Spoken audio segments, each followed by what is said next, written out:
এয়া আজি ছাগলী মাংস বনাবলৈ লৈছোঁ। ছাগলী মাংস 500 গ্ৰাম। এয়া আলু দুটা টুকুৰাকৈ কাটি লৈছোঁ। এয়া মই পেষ্টটো বনাই লৈছোঁ। পিঁয়াজ দুটা, নহৰু, শুকান জলকীয়া আৰু আদা, আৰু এয়া হৈছে ধনিয়া গুড়ি মই ঘৰত বনাই লোৱা, এয়া জালুক আৰু এয়া তেজপাত দুটা। এয়া তেল দিছোঁ।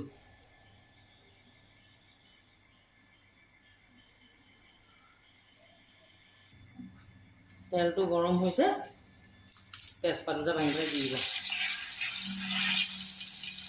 তাৰপিছত এইখিনি বনাই থোৱা পেষ্টখিনি একেলগে গোটেইখিনি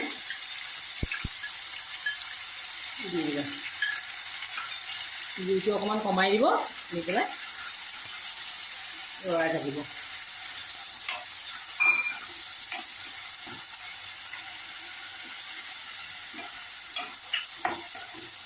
ভাত খাই আছে,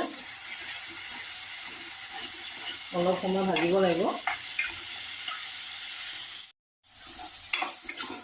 এয়া ভাজি আছোঁ দেই আপোনালোকৰ, ভাজি ভাজি এয়া হৈছেগৈ আৰু।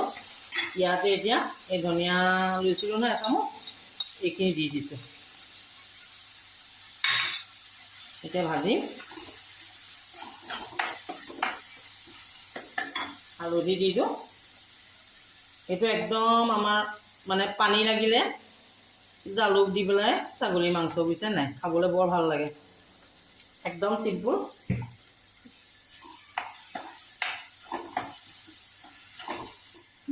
এয়া এইখিনি ভাজি আছোঁ। এয়া কেৰাহীয়ে অকণমান তলফালৰ পৰা ধৰ কৰিছে আৰু, দেখিছেনে? এতিয়া ইয়াতে পানী অকণ দি দিওঁ। পানী অকণ কেলৈ দিওঁ, তেতিয়া মানে এই মছলাখিনি মাংসটো ধুনীয়াকৈ সোমাই পৰে, তাৰমানে সেইকাৰণে।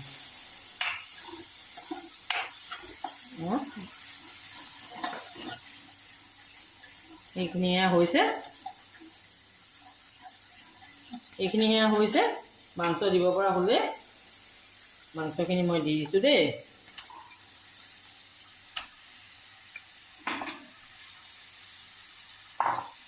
আলুখিনিও মই লগতে দিওঁ আকৌ দেই।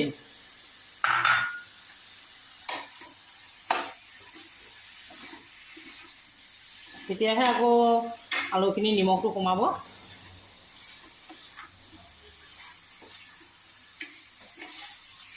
এতিয়া নিমখটো দি দিওঁ।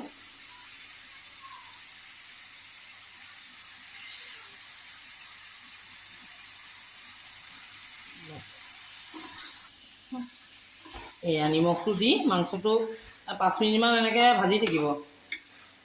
ঘপককৈ ঢাকনখন মাৰি দিলে মানে বেয়া হৈ যাব। এনেকৈ ভাজি থাকিব 5 মিনিটমান।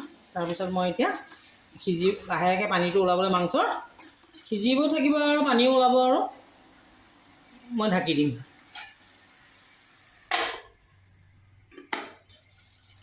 এয়া মাংস উতল আহিলে, দেখিছেনে? সিজিব আৰু লাহে লাহে। ছাগলী মাংস সিজোতে অকণমান সময় লয়, কিন্তু সিজিব আৰু। এতিয়া মই অকণমান একদম কম পৰিমাণৰ দেই, এনে মাজতে পানী অকণ দি দিছোঁ।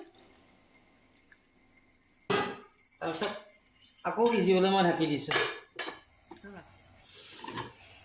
মাংসটো সিজিছে আৰু দেই। তাৰপিছত মই এতিয়া কি কৰিম জানেনে? আপোনালোকে আলুখিনি মই বেলেগ এটা বাটি এনেকৈ কাঢ়ি পেলাই থৈ দিম। তাৰমানে কেলৈ, আলুটো একদম আৰু এতিয়া পানী দি দিলে আলুখিনি একেবাৰে পিঠাগুটি হ'ব নহয়। এনেকৈ কাঢ়ি পেলাই থৈ দিওঁ। তাৰপিছত যেতিয়া মাংসটো হৈ যাব, তাত আলুটো দি দিম আৰু আলুখিনিয়ে কাঢ়ি দিলোঁ। এতিয়া মই মাংসত পানীটো দি দিম। তাৰপিছত আপোনাৰ সিজি যাব।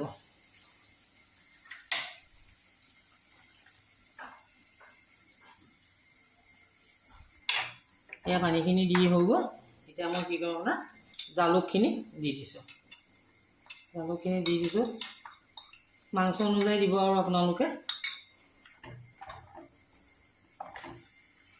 জালুক দি এতিয়া সিজিবলৈ দিম অকণমান সময়, বেছি সময় নালাগে, অকণমান সময় সিজিলেই হ'ব। কিন্তু মই আকৌ মাংস একদম চিম্পুলকৈ বনাওঁ দেই, একেবাৰে মা মছলা নিদিওঁৱেই আৰু। কিন্তু খাবলৈও বেয়া নহয়, আৰু আজিকালি ইমান গেছ হয়, মোৰো গেছ আছে।